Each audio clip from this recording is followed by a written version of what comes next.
Hey folks, Dan Fro here with your real estate news for this March 30th, 2026. So we have a short week this week, but with this week coming in, we have housing data coming out, how much house prices are increasing or decreasing. We got a jobs report, and then we also got consumer confidence. So with all that data coming in, it is a short week because of the holiday week. My goal is to help you explain to you guys what is going on with these. Are they going to get to 7%? And so if you're trying to figure that out, let's get over to it so we can talk about today's news that's affecting these and the whys behind it. So folks, my name is Dan Frio. The reason why I do this, I'm actually a licensed mortgage loan officer in all 50 states as well as Puerto Rico. If you need some help out there, I'd love to help you. I'll give you my information at the end of this. We're here for these, so let's get to it. So the headlines today is Trump says U.S. will destroy Iran's oil wells because they're now starting to hit some water treatment plants over in the Middle East, and that's as important there as oil is. So now what's going to happen? Well, if you look at the markets, it's painting a pretty good picture right now. So we have the Dow Jones, we have the S&P and the NASDAQ all up, and the Dow Jones is up 300 points. So you're thinking, okay, what's up? Well, this can turn on a dime, but the only thing I can think of is, like I said, President Trump might finally come in and say, okay, we're putting an end to this thing. But let's get over to see how the other markets are reacting, because usually when we have good news here, we have bad news in the bond market, and those are the things that affect these things over through here. So if we go to the bond market, we have a surprise here as well. We have bonds up 37 ticks. So folks, if you're new to my channel, here's all you have to understand. That number right up through there. If it's green, good news. Green means rates are getting better. The bigger the number, well, the bigger the adjustment. Let me show you a 5-day chart. Here's where rates went from basically, well, low sixes all the way up to 6.6. I thought we were on our way to 7. But let's get over to look at a 5-day chart on this thing. So what you have to understand in this chart, and all I have to say is this goes down, that's bad news. Okay, so this is what caused rates to go from the low sixes on our way to 7, and then we had a reprieve. So right now we're all the way up to here. So here's what I want to show you guys. Here's an interesting tidbit. Right through here, this is what we call a gap. Okay, usually they fill the gap down through here. Hopefully this time we continue to stay up here and rally, because if this goes higher, that means mortgage rates will get even lower. Okay, so what's really happening behind the scenes? I really don't know. There's no news out today. There's no really any breaking news over the weekend. So let's not look a gift horse in the mouth. Let's look at the economic data coming the rest of this week to see if we can kind of figure out, okay, maybe if the Iran war gets over with, what's the other technical data that we look at to figure out where rates are going to go from there. And then at the end of this, I'll give you my whole conclusion. Is the Iranian situation going to take over rates, or is technicals going to get back into the market? So we're at 36 right here.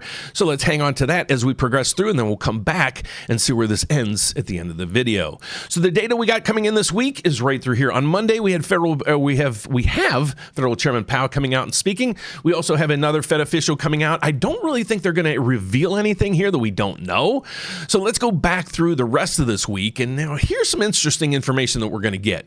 Remember, we keep hearing about the housing market. It's going to crash, and it's going to crash probably the worst or even worse than 2008. Way to track these things on a national basis is right through here. See where it says S&P-CS. Basically what that is the Case-Shiller Index, what house prices are doing. Okay, so what it's going to tell us is this one, month over month, last reading was a negative 0.1. How is that going to continue? But if you look above that year over year, house prices previously, year over year was 1.4. They expect it to stay at 1.4, and we'll see how that comes in. So you have to think, okay, if this market in average, houses are up 1.4%. You're saying, well, Dan, how about Austin and all these other areas that are crashing? Well, then that means other areas are doing better than that. So when you have a national average at +1, kind of exactly where I called it, you're seeing just stability in the housing market. I'm okay with this. And as we go down through that day, we're also going to get the consumer confidence levels. And the last time it was at 91. Actually, it surprised people. They expected to drop to 88. I wouldn't be surprised if it drops to that or maybe lower, but we really don't give much credence to that. What we do give credence to is the JOLT index. Now, this gives us how much job openings and labor transfers there are. Just think of it as the health of the jobs market. Okay, up through here, we had 6.94 million people previously. They're expecting that to drop. And actually, the last reading dropped as well. So they're looking at the jobs market saying, okay, maybe it's not too bad. Even the Fed came out last week and said, okay, jobs aren't our issue. But let's keep going down on that theme. On Wednesday, we're going to get the ADP jobs report, and I don't like this, but at least it gives us a bead on where the jobs market's going. They're saying the last reading was 63,000 people got jobs in March. They're saying it's going to drop all the way down to 42.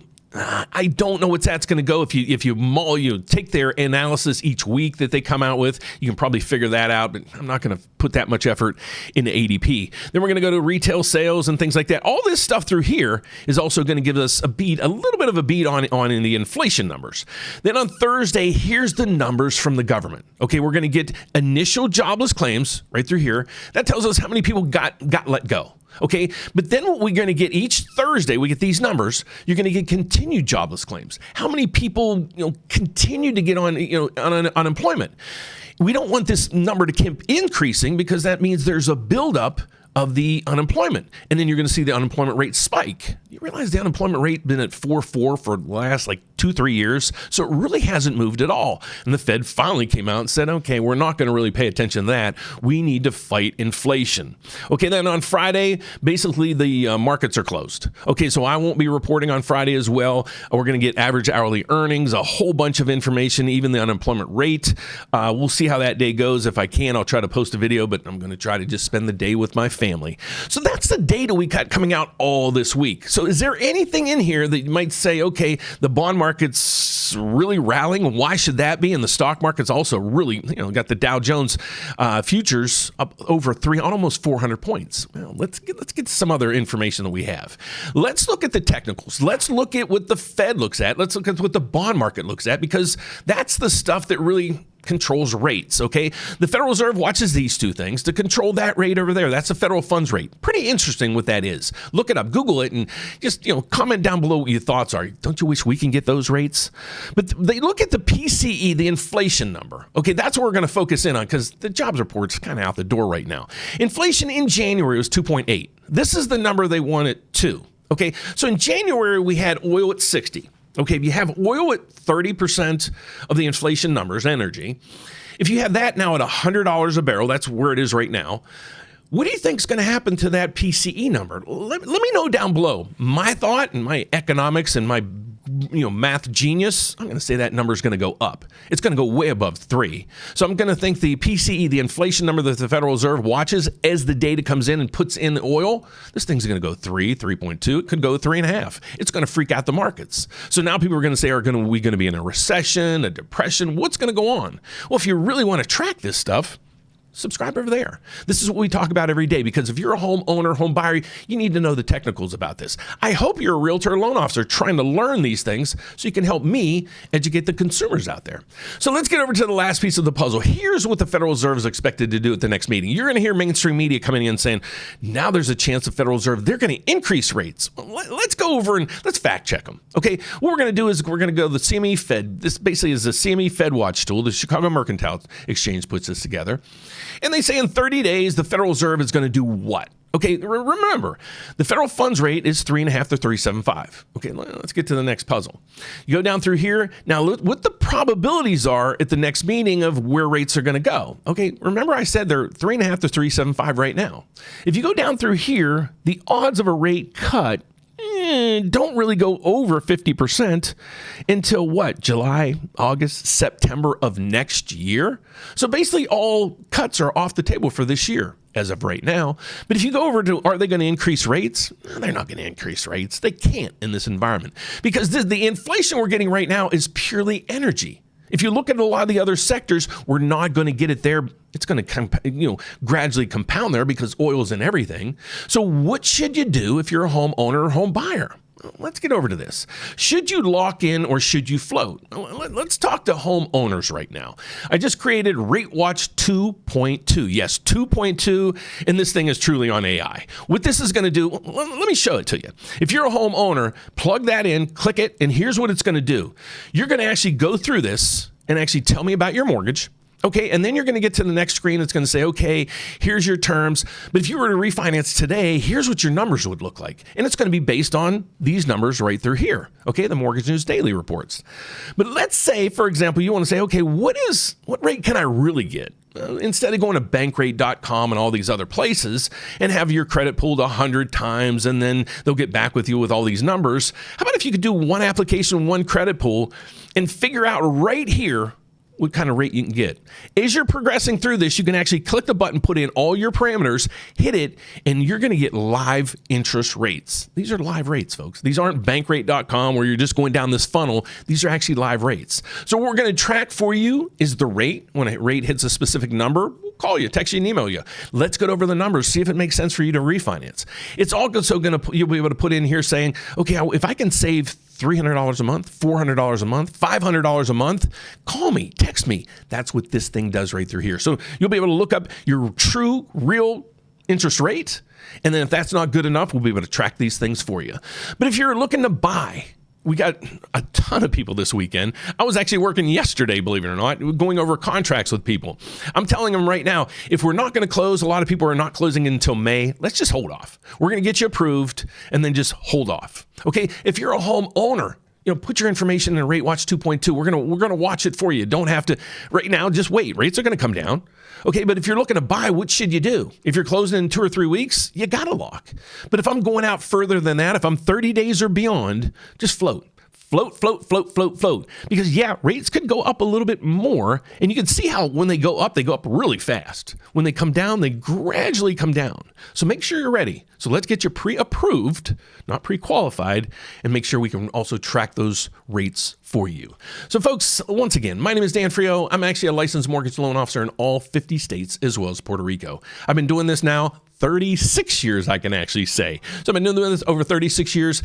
I'm blessed to be able to help everybody in every state out there. But the cool thing about us is our slogan. It's one application, one credit pool. We're going to compare your loan with almost 40 other lenders. How could you do that on your own? I'm going to show you how we do it here in a second. But the only other way you can do it is go have that credit, put in your application there, have your credit pulled. They're going to ruin your credit, call you back saying everybody's going to quote you something. You're going to be as confused at that point as you are now. So go to my website. Let's get you pre-approved. We're going to walk you through every step of this process. And we use over 40 other lenders to make sure we're giving you the best rates in the markets as well as the lowest fees. So if you already got a price quote from somebody already, just upload your data right through here, the loan estimate review, so we can go over that because every day rates are changing. Make sure you're ahead of the curve. So folks, my name is Dan Frio. Like I said, the rates, they're going to go down today. Let's see how the bond market ends the day. We are staying sticky up 35. Let's go to the stock market. Is it staying up there? It's up 350. So it looks like, stock futures rise as Trump signals progress in Iranian war talks. This could end on a dime, folks. So make sure you put in your information. If you're a homeowner, if you're looking to buy, just want to get prepared, reach out to me. I'd love to help. But right now, based on the Dow or the MBS is up 35 ticks, you're going to see mortgage rates. They're going to go below 6.6.